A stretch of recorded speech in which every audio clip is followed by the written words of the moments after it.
Well. Look at this. So, the top 8 double A Hero Rises banner. Finally in the game here. This summoning event features 8 heroes who rose to the top to win the Hero Rises 2025 vote and took on the voting gauntlet, plus a special bonus for the Hero Rises 2025 summoning event. After a total of 40 or more times, you'll be able to choose one 5-star focus hero for free by tapping the free 5-star summon button up to 4 times. And your first summon in the event won't cost any orbs. So here it is. This is the banner that we all voted on. This was what we wanted for the Hero Rises. So we'll take a look at the banner, see if it's actually worthwhile. Oh, did they give out Hector yet? Let me take a look. Because Hector won the voting gauntlet, so we should all be getting him for free. All right, Hector did not win, so we'll just go ahead and pick up those rewards there. Okay, so where is the banner? Let's see here. All right, so our banner is over here. Now, we've got one unit on green, who is Emblem Lynn, who also had the most votes out of the tally by quite a lot. Then we've got Lucina on colorless. She is also all by her lonesome. Then on blue, we've got Sigurd, New Year Needhogger, and the Attuned Temera. And then on red, we've got Attuned Hector, who won the voting gauntlet. Then we've got Legendary Ira, and then Mythic Needhogger. So, a lot of good units here. I mean, these are all top-of-the-line, top-tier meta-level units, right? Like, these are the ones you're seeing stiff competition with in Aether Raids and Summoner Duels and so on and so forth. So if you don't have a copy of one of these units, I would highly recommend maybe considering trying to go for them, particularly the 2 Emblem Heroes, because this is the first time the Emblem Heroes have been available on a banner that you can spark on without having the Fate Pass. And just to prove that, my Fate Pass is actually expired right now. As we can see over here, I've only done 3 summons. That's how much it took me to get Sakura. So, I didn't need to spark for her, so what point would there have been to re-up the Fate Pass? Absolutely none. So, over here, you can see the free spark thing is glowing, meaning that you don't need the Fate Pass to do it, and if you're in need of Emblem Heroes, these are 2 really good ones. Emblem Lynn, what is there to say about her? She's, like, probably the most dominant offensive unit right now as far as, absolutely as far as Aether Raids goes. Being able to attack from 6 spaces away is very game-breaking in there, where you don't have to move, you don't have to worry about traps, you don't have to worry about Kantoing away. Although that's not that big of a deal anymore with Sakura. Sakura basically allows Kanto to function the same as attacking from 6 spaces away anyway, because you can just Kanto back to Sakura, who is 6 spaces away. So they kind of, like, balanced mobility back in a way where attacking from 6 range isn't the end-all, be-all. But still, Lynn being able to attack from 6 spaces away is very ridiculous. And as far as fodder goes, I don't really think she's the craziest. She's got attack and speed finish 4, which, I mean, finish skills have not really been the top-of-the-line options for quite a while. She's got Speed Taker, which I think is pretty good if you're running specifically the Lynn Ring or Lynn herself. I think then Speed Taker is actually pretty solid, but it's not really an immediate skill that's giving you value. It wants you to build up to it a little bit. So as far as, like, immediate value skills go, there's Assassin's Strike. I think that could be pretty good. What else is there? Momentum's another really good B skill, but that's for melee only. Huh. Yeah, I don't know why my mind is blanking on, like, really good B skills for a bow unit specifically. Honestly, Assassin's Strike is just the first one that comes to mind, but I'm sure there's definitely a better one that I'm just not remembering. And then she's got Panic Smoke 4. I think you don't want Panic Smoke 4. I think you could definitely do a lot better with her. I've seen a lot of people running Fatal Smoke 4 on her, actually, to nullify miracle effects from... Well, for example, the duo Rhea, who gives Miracle Drive support, you can just nullify that with Lynn, which is really good. Also, Fallen Maria and Ymir, who shows up now again. But Ymir, you're not really going to see Ymir as a defensive hero if you're running Lynn in Aether Raid's offense. But if you're playing an SD, you'll definitely run into Ymir there. So Fatal Smoke 4 seems pretty good for her, but there's also like stat boosting options you could go for. The bottom line is Lynn is really good. And if you don't have a copy of her, you probably want to try to get her. Then we've got Emblem Sigurd, who is the other Emblem hero on here. His ring, I want to say, is probably the overall best ring. That's definitely a hot topic of debate there. I don't think it's definitive. I don't think it's like there's no discussion to be had. I think Celica's ring is really good. I think I would probably say Sigurd and Celica have better rings overall than Lynn.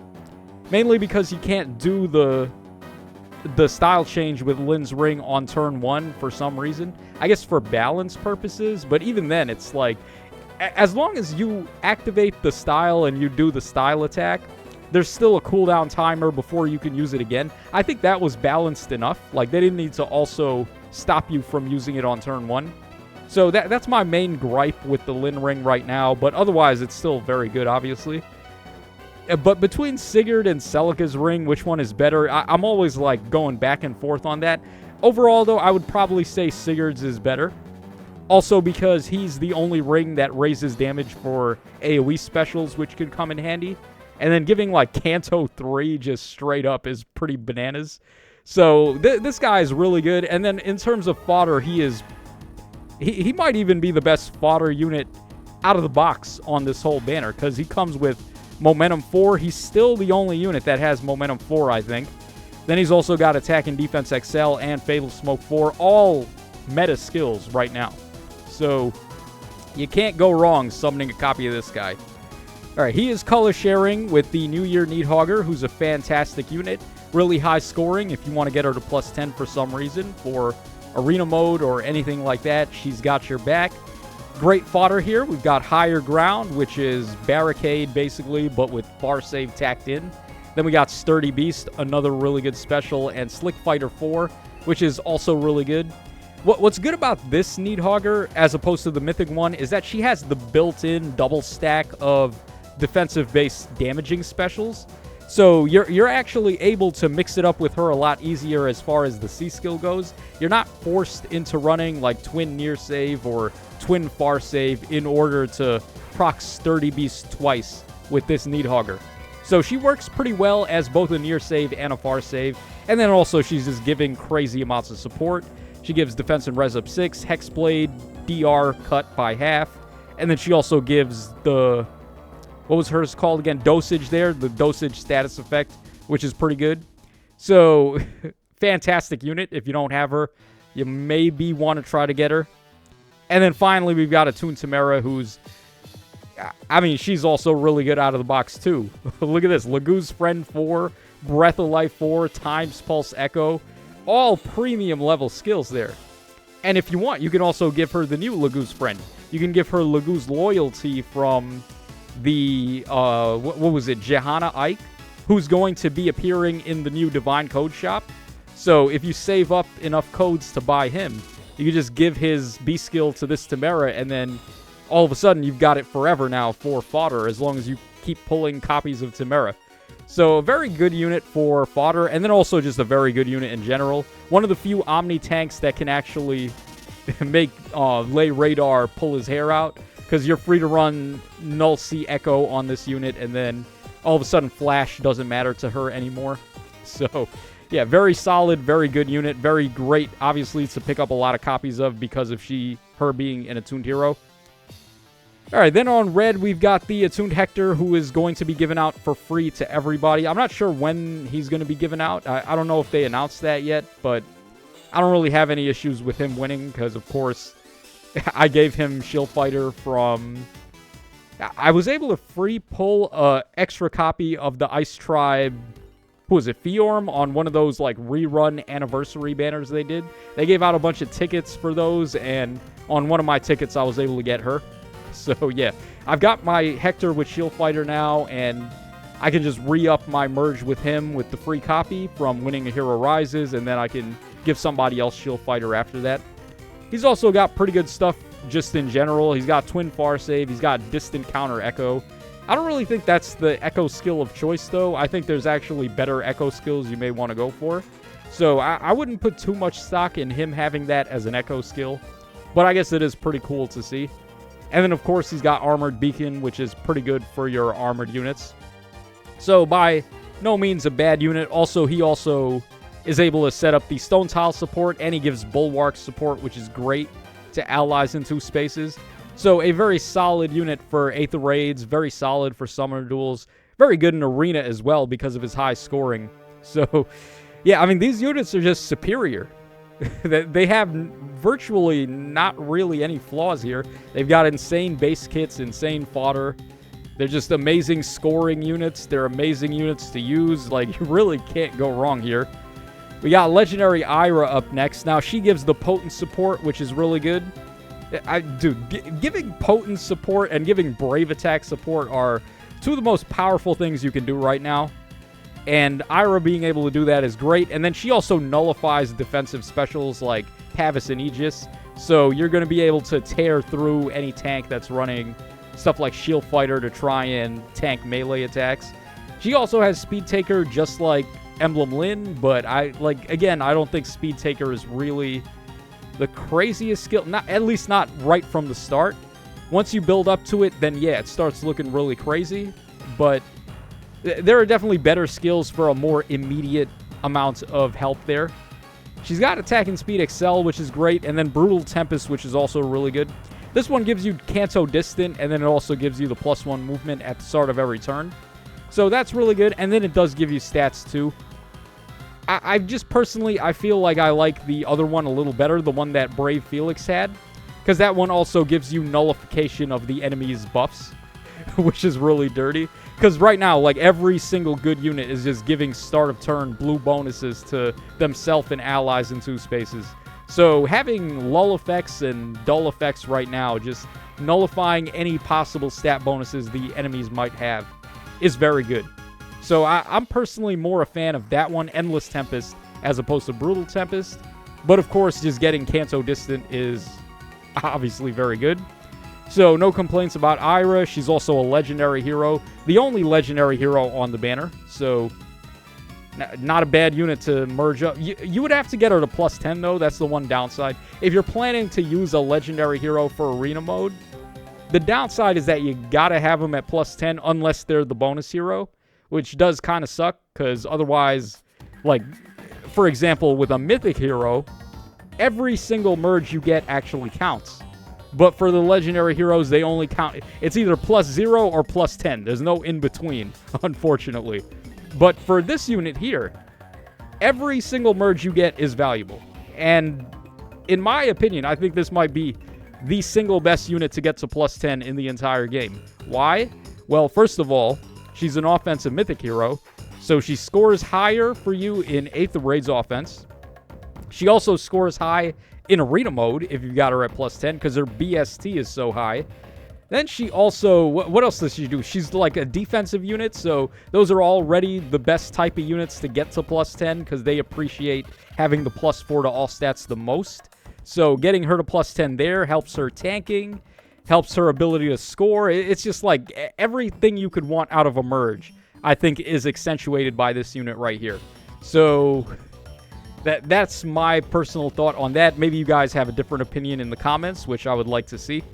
But yeah, this is also a really good unit. Maybe not quite as good in terms of fodder as I think the New Year one. I think the New Year Needhogger has better fodder, but this unit's great too, and she is obviously a very powerful unit. So yeah, I would recommend, if you're going to be summoning on this banner, the 2 primary focuses are going to be the emblem heroes if you don't have them and you've never been able to spark them.